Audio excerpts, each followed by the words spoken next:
To the audience at the Main Branch Library, October 26, 2010. Listen, however bad it's going to be, I just want you to know it could have been worse. For example, when I was preparing, I found the word slew in one of my poems, as in the past tense of slay. It probably jumped into my brain like a body louse from the Lord of the Rings or something. Another poem I left at home because it would have required knowledge of the initiation ceremonies of the Artemis cult in order to be any good. I'm not proud of all that. I know I don't get to pick, but if I could, here's how I would want you to think of me. There is a photograph. I am 6 years old at a museum of natural history in Tokyo. I look very much the same, except I have blonde hair. I'm standing in front of one of those exhibits of brittle insect carapaces pinned onto a page-white backdrop. There are iridescent blue butterflies and giant powdery moths and nightmarish stick bugs and a whole choir of cicadas.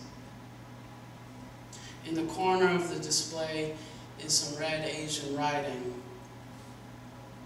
I don't know what it says either, but I'm smiling like I have something to tell you. A giant squid that I had seen on the wall at the zoo, orange and large and 12-armed 20. These were the largest of things, the squid and the 20, and they were the same. So that even now $20 bills have many arms, and the squids say, unintelligible to everyone else, 20. Once I asked my father, is 20 the highest number? Confident the 20 squid would beat all others who had no many-limbed orange avatars. No. Well, what is the highest number? They go on forever. I stubbed myself on infinity for the first time. The 20 squid shriveled on the shore of a staggering beach, and I assigned no animal to infinity. Maybe he had good intentions, sauntering through the Jimson field outside of Temperance, Michigan, taking note of the fluttering Taco Bell wrappers, sun-bleached to a jeering lilac, and the jettisoned Faygo cans doubled over, gut shot.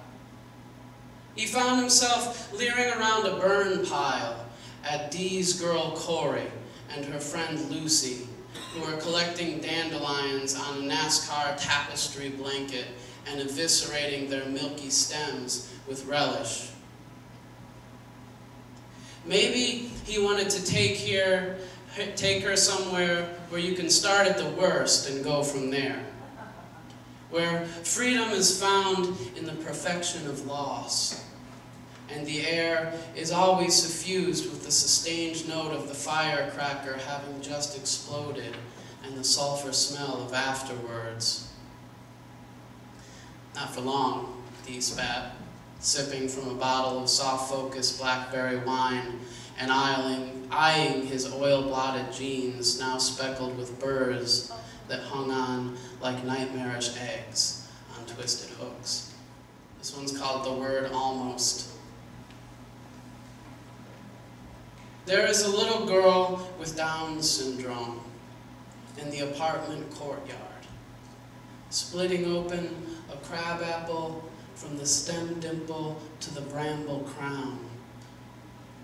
The pink skin cracks like splay-limbed lightning, and the sound it makes is the word almost. This poem's called What I Think of When I Think of Toledo. 1. Kite flying at the board of water and light. My father's skin and the Thunderbird's upholstery were cracked and cigarette tanned in a way things have stopped being.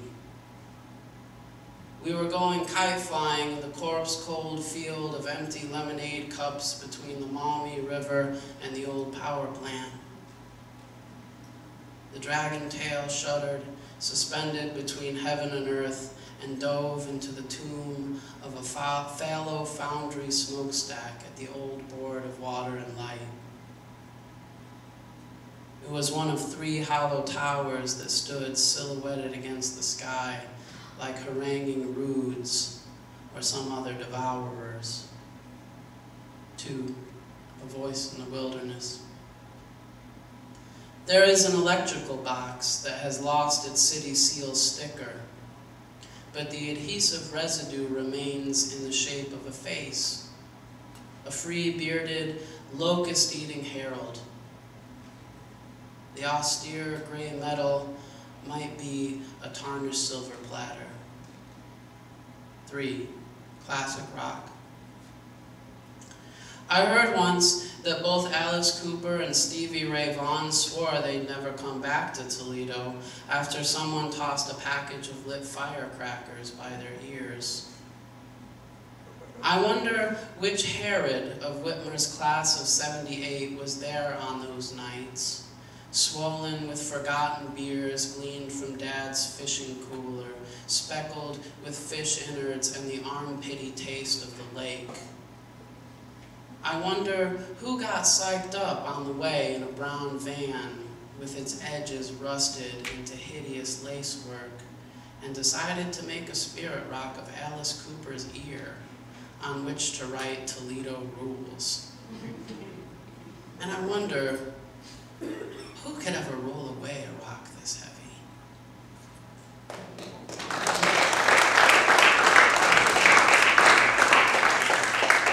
4, my Uncle Jim's turquoise caprice. He had to look at everything through a windshield spider-webbed from where he hit it with a bat. But I could see through a rust-reamed hole in the floor into the salt-bleached, sullen street. And it reminded me of E.T. when he got sick at the end of the movie.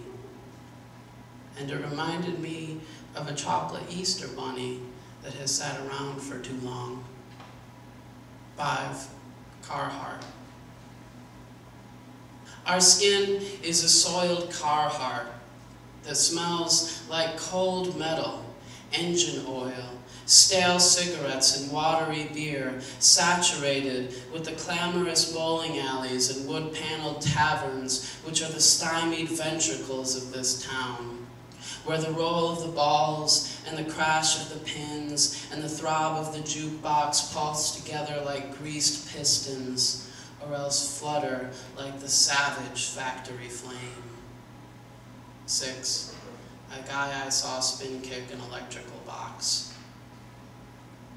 On the way home from work, I saw a guy dismount his hot pink Huffy, assume a practiced karate stance, and spin kick a gray-green electrical box. He recoiled into a perfect primal kabuki-like stance, poised and stretching like an afternoon cat, curving his arms into a tawny crescent moon. And the next morning, I saw an unrelated bum cussing out a lamppost. I don't mean to impose some kind of streetwise gnosis onto poverty, but I wondered why these men would stay in a city so cold, so stillborn as Toledo. And I have wished I could spin kick the OI building or cuss out the Hillcrest sometime. 7, laborare est orare. They built the hydromatic plant in the swampy gray hinters of the city, where Michigan awkwardly bumps into stoop-shouldered Ohio. They built it out of gaudy seafoam green corrugated steel, which they had to have specifically selected from a number of options. as if to taunt any future in which seafoam green would no longer be fashionable, as if to say, hey, time, why don't you pick on somebody your own size? 8 Easter. Anyway, if you're still wondering about the kite, it flew back out of the haughty, tomb-stinking maw of the smokestack after about 3 minutes. It was transfigured, streaked with bloody trails of rust water, and God knows what else.